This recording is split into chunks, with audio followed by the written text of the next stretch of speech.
Welcome to the Kumar Dev educational. सपनों का सच। गंगा प्रसाद विमल। बहुत सी अटकलें, बहुत सी गप्पें आपने सुनी होंगी, सुनाई होंगी। मैं जो सुना रहा हूँ वह सचमुच गप नहीं है। दिक्कत यह है कि मेरे पास ऐसा प्रमाण भी नहीं है कि आपके सामने रख सकूं कि जो कुछ मैं कह रहा हूँ वह एकदम सच है। मैं झूठ मूठ प्रमाण जुटा भी लूं तो आप यकीन कर लेंगे, इसका कम से कम मुझे यकीन नहीं है। लीजिए, मैं प्रमाण दे रहा हूँ। मैं यानी इस गाथा का लेखक। सीधे सीधे मैं यह कथा सुना रहा हूँ, इसलिए मैं अपने जीवन से ही प्रमाण दूंगा। अप्रैल 1990 में मुझे सोवियत देश की एक संस्था से बुलावा आया। अब वह केवल रूस भर रह गया है। यानी यह सच है कि 1990 में सोवियत संघ था। यह जरूर है कि जब हम लोग उस देश में पहुंचे तो हमने लोगों में नए बदलाव के लिए जबरदस्त आकर्षण देखा। अब लोग खुल्लम खुल्ला अपने नेताओं की व्यवस्था और कम्युनिस्टों की आलोचना करने लगे थे। यह सब बहैसियत प्रमाण आपके सामने जुटा रहा हूँ।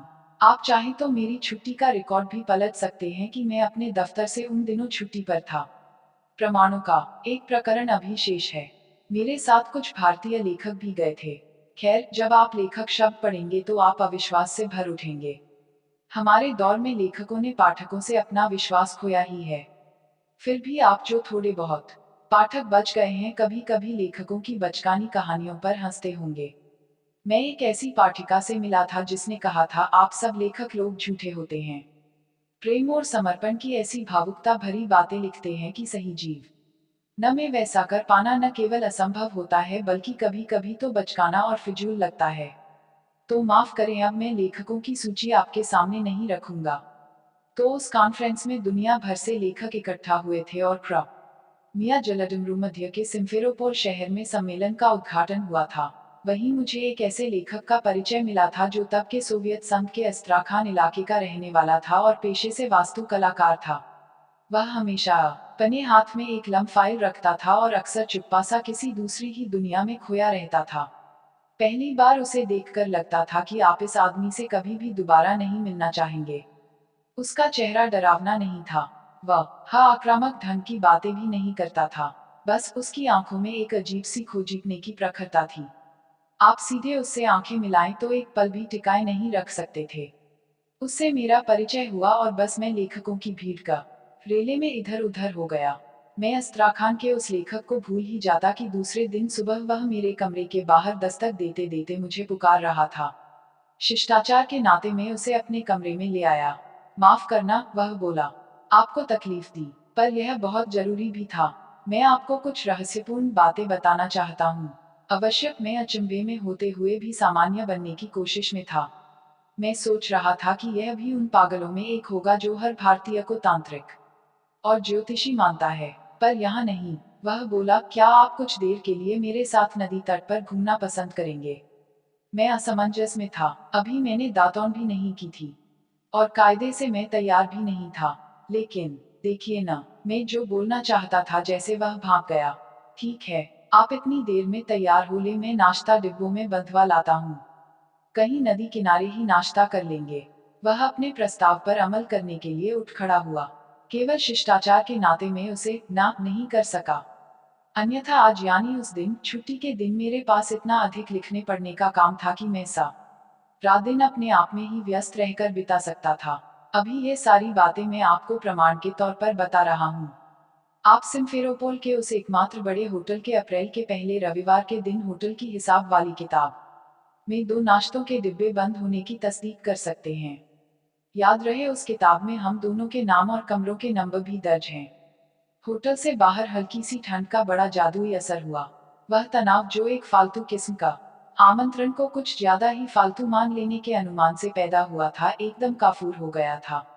होटल के पास ही नदी तक था और दूर दूर तक, जहां तक देखा जा सकता था, चेरी के फूल लदे बेहद खूबसूरत पेड़ थे। सचमुच वह एक दिव्य दृश्य था। उसे देखकर हिमालय के बर्फ लदे पहाड़ याद आने लगे थे। बिल्कुल परियों की कहानी में पड़े विवरणों जैसा है यह दृश्य, वह बोला। मैंने दृश्य पर मोहित होते हुए अपना सिर हिलाया।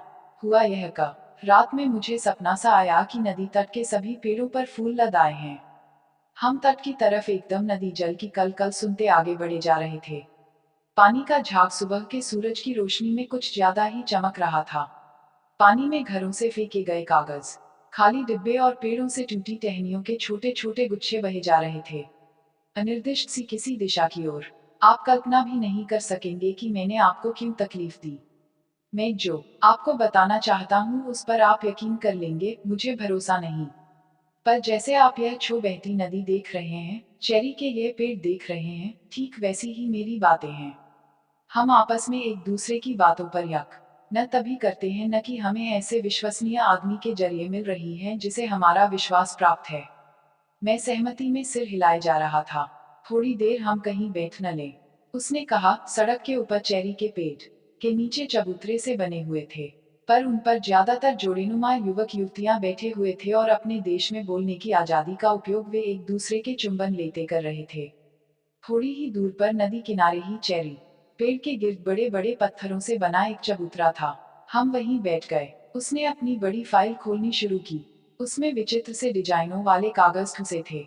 वह उन्हें एक एक कर पलट रहा था। मैंने अपने ट्राई गज सब इसी में रखे हुए हैं। असल में मैं एक ऐसे घर का निर्माण करना चाहता था जिसमें आदमी निरोग जी सके।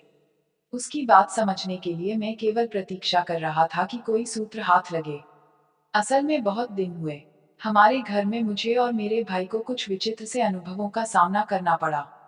सही तथ्य यह है कि मेरे भाई के दूसरे लोगों के आदमियों से संबंध स्थापित हो गए। क्या कहा दूसरे लोग? यानी कि आप भी यकीन रखते हैं कि कहीं कोई अन्य लोग है। इस तरह की एक जैसी कथाएं मैंने भी अखबारों के माध्यम से पढ़ी हैं, पर वे घोर निराश करती हैं। उनमें कोरी गप के अलावा शायद कुछ होता ही नहीं। पहले मैं भी ऐसे ही सोचता था। मुझे लगता है साम्यवाद की पकड़ ढीली होने के बाद आपके देशवासी भी इस तरह के अंधविश्वासों के शिकार होने लगे हैं। आप मेरी बात तो सुने। मेरे छोटे भाई का संपर्क उन लोगों से 20 बरस पूर्व हो गया था। तब दुनिया के अखबारों में विचित्र मानों की ही खबरें छपती थी। बस मैं कहना चाहता था कि बस कहकर मैंने उसे रोक दिया। अगर मैं आपकी जगह होता तो मुझ में भी अविश्वास जागता। आप हैरान होंगे, शुरू शुरू में मेरे छोटे भाई ने जब मुझसे इस तरह की बातों का जिक्र करना शुरू किया तो मुझे लगा उसका दिमाग फिर गया है। कब कैसे उसे यह अनुभव आए, यह तो पुराना किस्सा है और लंबा भी। मैं तो एक लंबी किताब इन अनुभवों पर बनाने वाला हूँ। मैं चेरी के फूल देखने लगा। मुझे उकताहट ने आ घेरा था। मुझे फूलों के तथ्य अब जैसे मोहित करने में असमर्थ हो गए थे। मैं शुरू शुरू के अपने अनुभव सुनाऊं। उसने मुझे चुप देखकर कहा, शायद इसमें आपकी दिलचस्पी न हो। नहीं, नहीं, क्या बात कर रहे हैं आप? मैंने उसे दिलासा देते हुए कहा, आप कहिए ना। अस्त्राखान भी अजब जगह है। वहाँ ज्यादातर लोग इस्लाम को मानने वाले हैं। मेरी बहन एक बार ईश्वर की प्रार्थना कर रही थी कि उसे कुछ ऐसा एहसास हुआ जैसे कोई लंबे चोगे वाला आदमी आसपास आया हो। अब हालांकि उसकी शादी हो गई, वह मुझसे कुछ ही बड़ी थी। एक ऐसी राजदार की मैं सोचता हूँ उसे मेरी हर बात पता है और मैं उसकी हर बात जानता हूँ। वह अब भी वहीं अस्त्राखान में रहती है। नहीं, मध्य एशिया में उसका पति कहीं काम करता है। बहुत दिनों से मुझे उसकी खबर नहीं मिली। लेकिन आप तो मुझे कुछ बताने वाले थे। हाँ हाँ, उसने जैसे कुछ याद करते हुए कहा, वही तो बता रहा हूँ। मेरे छोटे भाई ने सहसा एक दिन मुझे बताया कि वह पारलौकिक लोगों के संपर्क में है। सामान्य रूप से जैसा इस अवसर पर कहते हैं वही मैंने भी कहा कि तुम अपना इलाज करवा लो। पर वह इतना दृढ़ था कि उसने मुझे आश्वस्त किया कि एक दिन मुझे सत्य का परिचय कराकर ही रहेगा। तो क्या आपको? वही तो कह रहा हूँ। एक सुबह उसने मुझे उठाया और अपना हाथ मेरे मुंह पर रखकर कुछ भी कहने से वर्जित करते हुए खिड़की की ओर इशारा किया।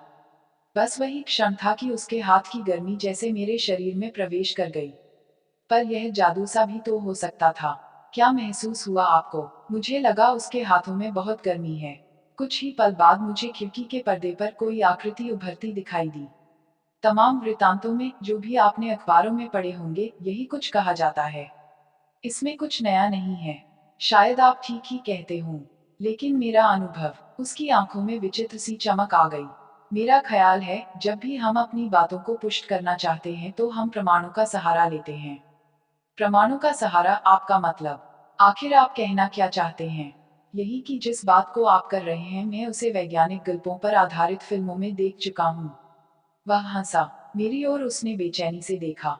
देखिए, अब अगर मैं कहूँ कि रात में ही मुझे दूसरे लोग से संकेत मिला है कि मेरे रहस्यों को जानने की यदि किसी में पात्रता है तो वह उस भारतीय में है। और उस भारतीय कहते हुए उसने माँ रा नाम जोड़ा। एक ऐसी स्थिति थी कि मैं उसमें फंस गया था। हम लोग वहां से उठे और नदी तट पर उसके उद्गम की ओर चलने लगे। सिम्फेरोपोल एक बेहद खूबसूरत जगह है। नदी किनारे घरों की सुंदरता देखने लायक चीज थी। कहीं कहीं छोटे छोटे बच्चे खेल रहे थे, कहीं सुंदर महिलाएं अपनी सखियों से बतिया रही थी, और कहीं कहीं श्वेत पाखियों के झुंड आसमान में नीले सघन नीले आसमान में घूम रहे थे। आपको मैं बताना चाहता हूँ कि जब मेरा संपर्क दूसरे लोग के लोगों से हो गया तो उन्होंने मुझे अपना काम करने से बचा। उन्होंने कहा कि मुझे ऐसा घर नहीं बनाना चाहिए जिसमें निरोग जीवन हो। कितने लोग मिले आपको, और उनका क्या अधिकार कि वे आपको अपना काम करने से रोकें। उसने फाइल में से एक लंबा कागज निकाला जिसमें एक विशाल भवन का नक्शा था। वहां अनेक गुंबदों के बीच एक बड़े गुंबद का चित्र था। मैंने इसे मॉडल के रूप में भी बनाया था, पर मॉडल के बीचों बीच पिरामिड नुमा एक तिकोनाकार गुंबद उस लोक के लोग उठा ले गए। वे लोग सुदूर आकाश के शून्य में से आते हैं। उनका कहना है कि हार्ड मांस की आकृतियों में बने मनुष्यों को बहुत कष्ट सहने पड़ते हैं। तो क्या उनके लोक में कष्ट नहीं है? कुछ ऐसा ही समझ लीजिए। एक बार मैंने उनमें से एक आकृति से प्रार्थना की कि वह मुझे अपने लोक का दर्शन करा डाले। उसने कहा, संभव नहीं है यह। फिर भी मैं जिद करत रहा। वह समझिए एक ऐसी आकृति थी जो झिल्ली के पतले पर्दे से ढकी थी। अंत में वह मेरी बात मान गया, बोला, रात में सपने में तुम हमारी बस्ती देखना, उसके बाद जरूरी हुआ तो तुम्हें अपने लोक में ले जाएंगे। तो क्या वे ले गए? पहले सपने की बात तो सुनिए। उस रात मैंने सपना देखा कि एक पूरा शहर है जहाँ घर है पर घरों की दीवारें नहीं है, पेड़ है पर पेड़ों की जड़ें नहीं है, लोग हैं पर लोगों के चेहरों पर दुख नहीं। ऐसी अविश्वसनीय दुनिया देखकर मेरी नींद जल्दी ही उचट गई। यह सपना बराबर अनेक दिनों तक मेरा पीछा करता रहा, पर मैं उसे पूरा नहीं देख पाया। मैंने फिर उस लोक के लोगों से मिलने का प्रयत्न किया और जब मैं मिला तो वे बोले कि तुम सपना पूरा देख ही नहीं रहे हो। उनमें से दो लोग थे जो एक नली जैसे अंतरिक्ष यान में बैठकर आए थे और दो लोग खुद जैसे उभर आए थे। वाह, अवतारी पुरुष थे वे। उसे गुस्सा आ गया। आप अविश्वास करिए पर तिरस्कार न करिए। मैंने जिद की तो उन्होंने वहीं बैठे बैठे मुझे अपनी दुनिया दिखाई। कैसे? वही तो मुझे यकीन नहीं हो रहा है। बैठे बैठे मेरी आंखों के सामने एक हरी भरी घाटी दिखाई दी। घाटी में वैसे ही मकान थे, वैसे ही लोग। वे लोग बहुत सुखी थे। वे एक दूसरे की सहायता कर रहे थे, एक दूसरे के प्रति आभार व्यक्त कर रहे थे। वे सुखी थे। मैंने उनसे प्रार्थना की, अनुरोध किया कि क्या वे ऐसे लोग का एक टुकड़ा, एक छोटा सा टुकड़ा हमारी धरती को नहीं दे सकते। मैं क्रीमिया जलडमरू मध्य के शहर सिम्फेरोपोल को दोबारा देखने लगा था। क्या इतना ही खूबसूरत इलाका आपने देखा? वह दृश्य दिव्य था, पर मेरे पास तो असंख्य सूचनाएं हैं। उस लोक के आदमियों ने बताया कि बस बरस 2 बरस में और भी कहर बरसने वाला है। अब मैं क्या कहता? मैं खुद उसके सपने में जैसे शामिल हो गया था। मैं भी देखने लगा कि उस सपनों के देश में लोग सुखी हैं। काश हम वैसा ही कुछ यहाँ ले आते। प्रिय पाठक, अस्त्राखान का आदमी झूठ भी बोल सकता है। हम सब सच की दुनिया से झूठ की दुनिया की तलाश में हैं। कितने बरस बीत गए हैं अस्त्राखान के आदमी को मिले हुए। तब से अब तक मैं लगातार वह सपना देख रहा हूँ। मैं सोचता हूँ, यह जीवन उलट होता। जो कुछ इस ओर दिखाई दे रहा है वह सपना होता और जो कुछ उस ओर दिखाई दे रहा है वह सच होता। मैं फिर किसी दिन बताऊंगा वह कब होगा, और कब उस लोक के लोग अपनी धरती का एक टुकड़ा हमें देंगे। कभी कभी मुझे ख्याल आता है, सपने में सही, सपनों में तो वह टुकड़ा हमें हासिल कराया हुआ है। बस अस्त्राखान के वास्तुकार के उस भवन का इंतजार है। सपनों में ही सही, कुछ दिन हमारी दुनिया के लोग वहां रह लें। Thanks for watching. Like, share and subscribe.